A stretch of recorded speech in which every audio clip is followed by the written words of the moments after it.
My name is Jojo Morris. I grew up over 15 years in a religious culture and lived like most people would never be able to live like. I grew up farming. But to start at the beginning, I grew up in a very mainstream family. When I was born in Texas. My family was a small family starting out there, and everything was normal. We had movie nights every Friday night. We had a lot of things that we did that were enabling us to really blend into society. But at age 5, everything turned on its head, and my parents joined a Mennonite colony where we were actually buying homeschool curriculum, and my folks saw these Mennonites selling the curriculum and they were fascinated with their way of life. And so from the age 5 on, we started sewing our own clothes. We started baking our own bread in the kitchen. We started raising our own animals to, get eggs from and milk our cows, and everything turned on its head. My mom started sewing her own clothes. And pretty much most of my life, I was raised in that. Speeding forward, when I was 14 years old, I'm still living on the farm, working very hard manual labor. I started working full time when I was 13, but I'm really now, as a young man, starting to struggle with some very, very serious anger issues. And so I didn't really know what was going on in my life to the full extent, but my parents were going through an incredible dark period of their marriage as well. And us children were getting blamed for it. And so all that pressure was on us children to perform and not cause any ripples. And so every single day I would go out and do farm work. I would go out and do the chores, and I would not want to come back inside because of the fights that were going in our home and the tension that was going on in our home. And this whole time, every single night, I'm wetting my bed. I have celiac disease, so I can't eat wheat, and I'm believing that God is judging me, and I didn't know why. That year when I was 14, I actually gave my life to Jesus. I gave my life to God more out of fire insurance because my body felt like it was going to be cast into hell. And so I gave my life to Jesus. But when I gave my life to God, something miraculous happened. Even though I was incentivized to do it because I was scared of hell, once I gave my life to Jesus, I felt the peace of God rest on me. And I knew that God loved me, but yet I was confused because what I was getting taught from the church was that God was a God that was judging us, and that what I was being taught from the Lord at that moment was that he was loving me. So I had all these like conflicting emotions. Fast forward, that next year, my sister left the church and unfortunately was not welcome back into our circles. They started celebrating 4th of July. And to give you a little bit more context, the group I was in, I love the Mennonites. They make some of the best food. They are some of the most friendliest communities you can be in. We were in a really strict sect of them. So I'm not here to make blanket statements. I'm not here to throw anybody underneath the bus. My situation was very unique, and it's my story and my story alone. But unfortunately, there was a lot of judgment going on, and there was a bit of abuse that was happening in our home. Us children were getting whipped way more than we should have. There was a ton of stuff happening. The elders were being called over for every little thing. We were getting basically punished for every single thing we did wrong. And it causes you to believe that God is a God of wrath at this point. So I'm 15 years old now. My parents, we ostracized my sister because she's no longer in the church. And for the next 9 years, she was pretty much cut off. And so now I turn 18 and my family moves into a colony where we are now in this now a stricter sect called the Hutterites, and they have everything in common. And I was like Saul in the New Testament. I was so passionate. I was so religious. I was hitting people on the head with the scriptures. I was judging people for having their sleeves too short. I was telling people you're gonna go to hell if you have one little sip of wine or anything like that. And it was so judgmental that I was just whacking people on the head unnecessarily. And I would hold up signs in the street saying, "You're going to burn in hell if you do this, or burn in hell if you do that." And I was just living a lifestyle sold out on God's judgment, not on God's love.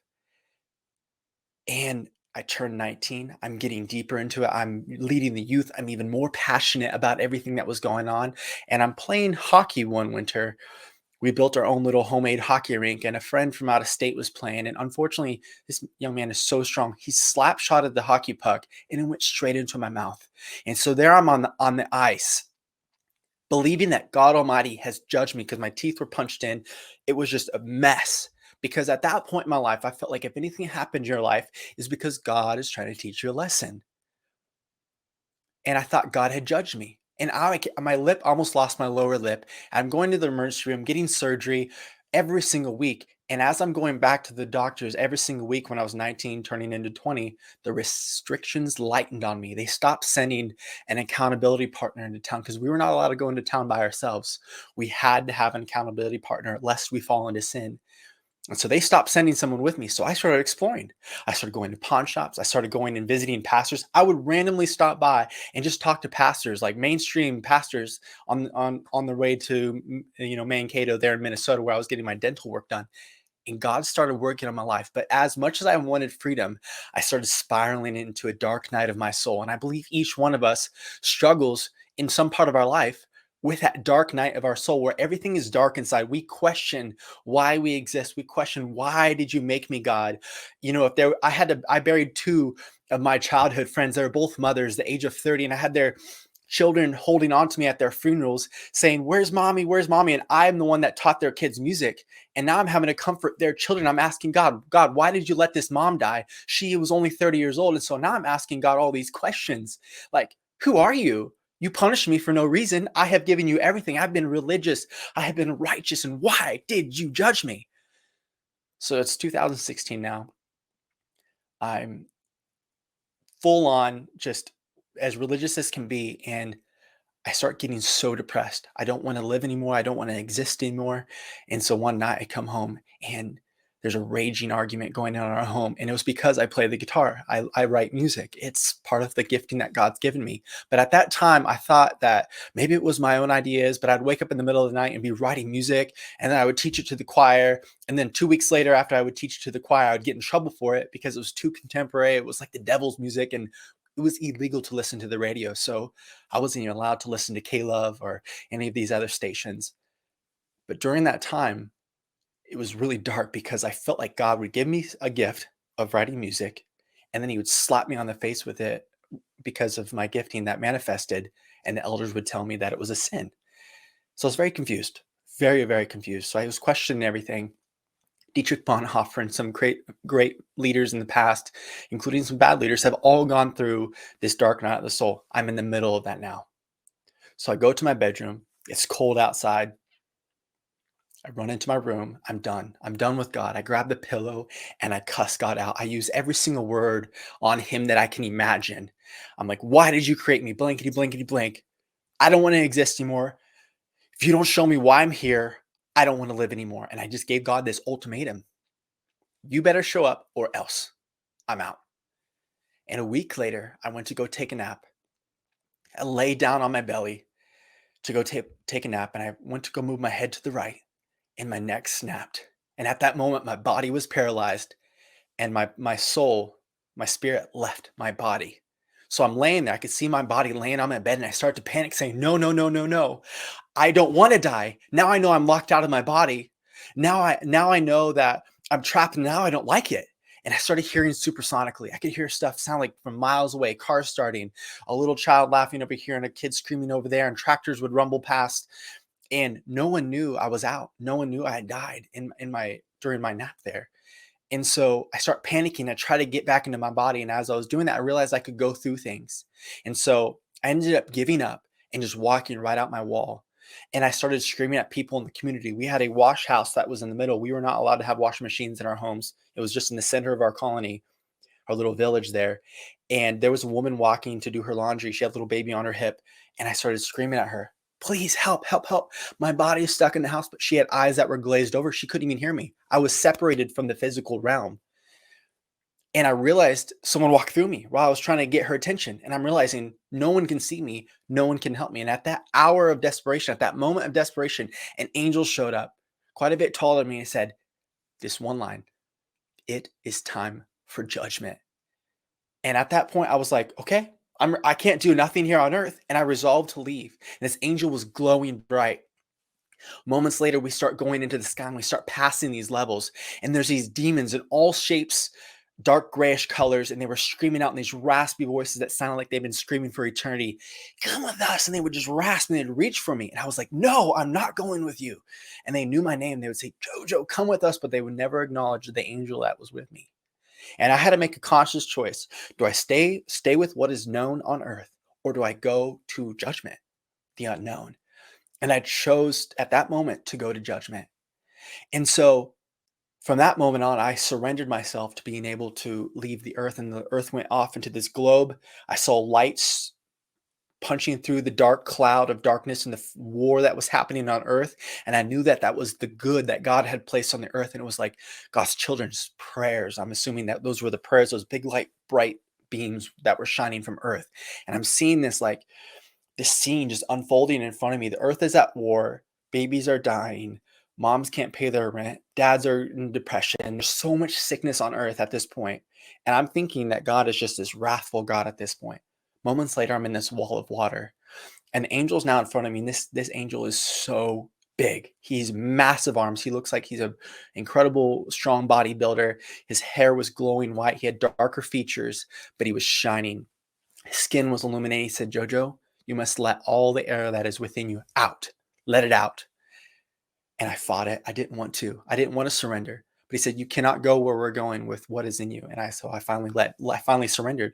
Right when I surrendered, we were transformed through the wall of water, and there was the throne room before us. And it looked like about a mile or two down. And we started descending rapidly.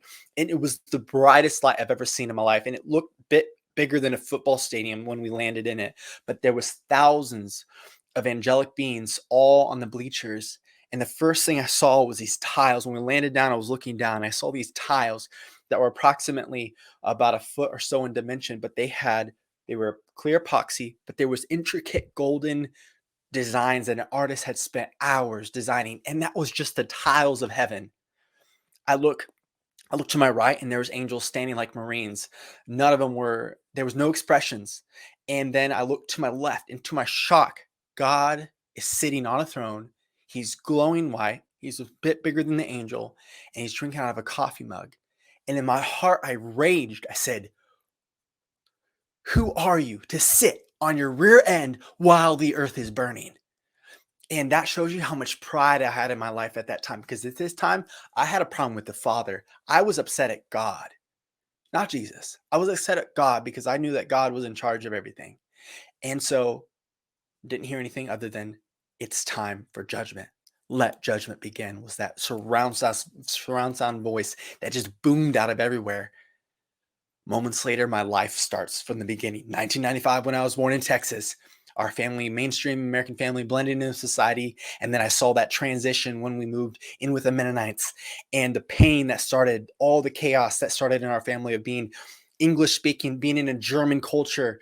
And yet the culture was so beautiful, yet it caused so much stress in my parents' life. And I saw the fights that would happen as we were children. I saw the abuse that happened, and it broke my heart. And I'm just seeing bad, bad, bad, nothing really good in my life. I watched myself grow up. I saw myself as a teenager doing shameful things, saw the crazy anger tantrums that I had. And I was just ashamed of myself. I'm thinking, yeah, this is the God I know. No wonder he's looking at me this way. And then I saw myself cuss God out. I saw myself go take that nap, and I was screaming, don't lay down, Jojo." And I laid down. I heard my neck snap in the vision, and then the screens rolled up and folded away. And that was the end of my life. And I was sitting there shocked, thinking to myself, that was my life. And I saw details that I had never saw in photos, and of different moves when I was little that my parents did. And it was just crazy to think back. And I'm like, there was nothing good in my life. And the next words I hear out of God's mouth are, "Is his name in the book of life?" And I'm like, oh, I forgot about the book of life. And at Revelations, it says, if your name's not in the book of life, you will not enter into the kingdom of God. And the angel next to me is holding this huge manuscript, and it was just huge, so full of names, and the pages were glowing. And he's going through all these names: Daniel, Kaylin, Jessica, Rebecca, Hannah, all these names, Joseph. And I'm thinking to myself, well, my name's Joe.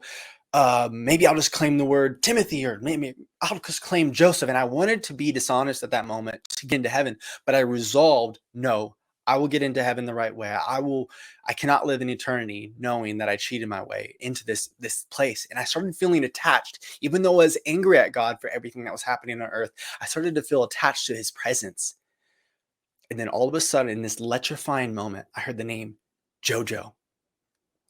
And my mind was burning. God leapt off his throne, and now he's facing me and says, Jojo, for so long, you have thought I was a certain way, but I am here to show you who I truly am. And he wraps me in this big Abba Father hug, and he starts showing me my life in the beginning, when I was born, my parents smiling on me as a baby, all the little things that I did as a child, giving my sibling a glass of milk, helping our neighbors harvest their cherry trees. And he says, I have had my hand on you since the beginning. This whole time, you thought I've been a judgmental God, and you thought that the desires in your heart were wrong. I'm the one that put them there. I'm the one that gave you the desire to do music. I have been there every single step of the way. And I realized that on earth, there was this war against good and evil. God was trying to do good through me, and the religious cold spirit was trying to crush that. And I started to weep, realizing that all these years I have viewed God wrong, that he is a God of love. And excuse me, and that love purifies us of all sin. It's a righteous love. I'm getting so excited here. And I'm standing there in God's presence and I start weeping. And I look down and I see the old man start just slagging off. I see bitterness, hate. I see all those years of shame that had built up from bedwetting just fly off. And God took that away from me. And I saw him creating a new man. And I'm being shot with this like laser rainbow in the throne room. I look up through my tears and I see all the angels shooting these huge rocket launchers off, going, all praise and glory and honor to his name. May the lamb that was slain be praised forever and ever and ever. And they kept praising God. And all of heaven erupted in this crazy party. And in the scriptures, it says, all of heaven rejoices over one lost sinner that is saved. And I was being saved. Moments later, I'm looking down on these big tears that are falling to the ground. And I noticed none of them hit. And I asked God, like, God, what is happening with my tears? And he said, I've caught every single one of them. And in Psalms, it says that he catches our tears and puts them in a bottle. And I realized that God is omnipresent, everywhere at once. He felt every single whipping I had when I was a young child and through my teenage years. He felt every single sting of abuse that I felt. And my heart just broke, realizing that God felt everything there with me. And so now I'm being loved on by Abba Father, and I'm realizing he has been trying to speak to me with this master plan. And he goes back and shows me certain times in my life when I should have died. A gun went off really close to my head, and he showed me how he saved me from that. Another time I was out harvesting hay with the tractor, and he sent an angel to give me water. And I knew it was an angel, but I sort of just brushed it off as like, oh, this is random, and I told people about it and they said I was crazy. And so I sort of like put it off as like maybe I was seeing things. But he showed me through all these instances in my life how he's been watching over me and how he watches over every single one of us. And I'm undone. I'm undone by Almighty God spending this time with me. And I look down and my body's healed. I now know I will no longer wet the bed. I wetted the bed for over 20 years. I had a chronic illness, and I had a celiac disease that is no longer here anymore. And so we start rejoicing in heaven. We start just singing God's praises. And God's like, there are two things I want you to study for all of eternity. And I got so excited. And I'm giving you guys the Sparks Note version here. But in heaven, God assigned me to learn his word. And he showed me that behind one word that was the word righteous, that he flipped it over and I saw like meanings behind it, like a filing cabinet. To be loved is an action. It's not something that is just you methodically do. It's something you clothe yourself with, and it's a lifestyle. Being righteous is something you get to know God's heart by being righteous. And he showed me that every single word in the Bible has been placed there intentionally, and that there's such a deeper meaning behind it. And I was just mind blown. My mind was blown. I was assigned a woman angel, and they started teaching me music. God said the second thing that I was going to be taught was music. And they started teaching me the different parts of harmony, that there's subharmonic levels that even whales and dolphins and even elephants on land will communicate on, that our human ears can't hear. unless they get above a certain decibel. And so God showed me that as a heavenly musician, I had an indefinite range of composing, and it blew my mind to think of how much more angelic orchestras we could assemble. And when I walked, the gates opened in the kingdom of heaven from the throne room to the kingdom of God. There was like this bird flying through there. I walked through the gates and there was this booming music. It was like Lauren Daigle, Lecrae, Coldplay, and all these crazy awesome artists all playing together in unison. But it was like three different bands playing at once, and I could taste the sound waves if I wanted to. I could see them, and there was this bird flying through the air that was singing part of the melody. And I was thinking to myself, oh, this music is too uncomfortable. The elders would not approve of it because we were never allowed to have percussion growing up. But yet there was a heavenly beat. And at that moment, I knew that everything in heaven beat to the sound of God's heart. And it was a rhythm. And it made me feel uncomfortable. But God showed me that everything in heaven is pure and holy and glorifies Him. And it was so crazy because Heidi said this earlier. She said that the grass was shimmering. I saw this perfectly manicured lawn that was stretched up over into a hill. And on the other side of that hill, this perfectly manicured grass, I could hear a city being built. And it got me so excited because I could hear people talking about some things and they were really excited. And I could hear children laughing. And I thought to myself, oh, the children on earth that never had a life are given a new life in heaven. It was realer than what I felt here on earth. I had crystal clear vision. I could feel myself. I could see my skin. I could feel healthy. I felt so strong. I did not feel pain. And in that moment of pure bliss, as I'm walking up the hill into heaven, laughing with my I left out a huge thing. The angel that brought me from earth, God showed me that that was my guardian angel. And when it says in the scriptures, He assigns us angels to watch over us, this guardian angel was my angel. And he was telling God a lot about my life. And so now that angel is with me in heaven to help teach me music. And this woman angel they were both teaching me the ways of the Lord. And so I was laughing. They were just so overjoyed at my childlike wonder. Everything was amazing to me. And it was one of those moments where everything was glowing with the Lord.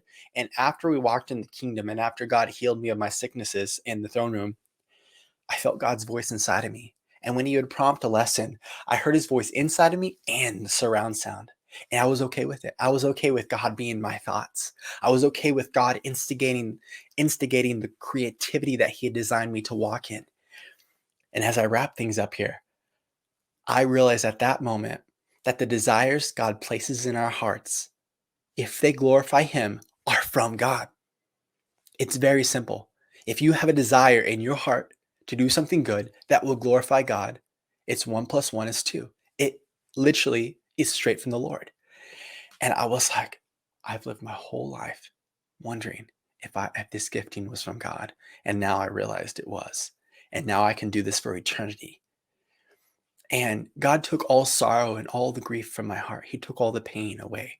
And in heaven, I had way more access to my mind. I was in a completely new body.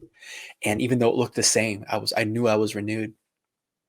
And in that moment of celebration, as we're walking over the hill, could not see the city, could hear it. It's a massive city being built. I woke up on my bed and my alarm's going off. I had been gone for 29 minutes. And I flipped over. Once I woke up from my bed, I flipped over onto the carpet, grabbed on the carpet and screamed, no, no, no, no, no, no, no, no, I'm back. And I felt my hearing close up. I felt a bit of the fatigue in my body return, but I noticed something was different inside. The dark night of the soul was past. The depression was gone. And that week, I discovered that I was completely healed of bedwetting and I was completely healed of my celiac gluten intolerance. God had healed my gut. And that happened about 5 years ago, or since 2016. So a little bit longer than that. But since that day forward, I started sharing God's love with people I met at the colony, and I realized that I could no longer stay in the religious groups that I was in, that God was calling me on to go spread His love in other parts of the world. And this is why I'm here before you now as a 26-year-old saying, let's live lives that glorify King Jesus, and to know that the desires He places in our hearts are directly from His heart. And so I'm asking you, wherever you're at, if you're listening to this in the car, if you're sitting on your couch listening to this or working out in the gym, that know this, that God sees you right now. You are not destined to live a discouraged, dark life. You are destined to be filled with joy every single day, joy through the trials, joy through the temptations, joy through all of our struggles, joy through the pain, and to know that God Almighty loves you, that He wants to have a personal relationship with you, and you don't have to do this life alone. And if you don't know what your purpose is, kneel down and cry out to God because He said, if you ask, you will receive. And in my moment of desperation, I cried out to God and He answered me in a crazy way. And just keep your ears and eyes open to see how God speaks to you because He can speak through the word, He can speak through a friend, He can speak through a dream. And know this, that God is the God of love and He desires to have that personal relationship with each and every single one of us. And so that's what brings me here before you today. And I just want to say, praise be to Jesus. I am so grateful for the opportunity to share His love whenever I get the chance. Um, and so I just want to say thank you for all participating.